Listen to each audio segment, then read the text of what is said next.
Wala na talagang masyadong naniniwala kay Digong. Nung naging presidente si Digong, doon din siya nakakilala ng malaking populasyon ng Pilipino na kung saan mga buladas lang ang pinagsasabi nito.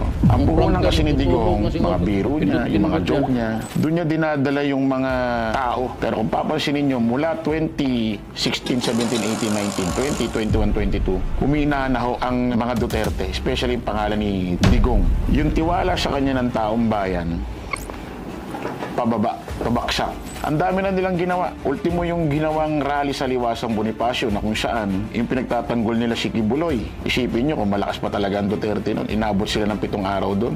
Wala man lang kahit isang grupo doon na sumali para matulungan sila at mapabaksak si Pangulong Bongbong Marcos. Yung mga ginawa nilang pagrarally sa EDSA Shrine, hindi pa ba resibo yun? Ilang araw sila doon. Halos gawin na nga nilang toilet yung EDSA doon. Dumami ba sila doon?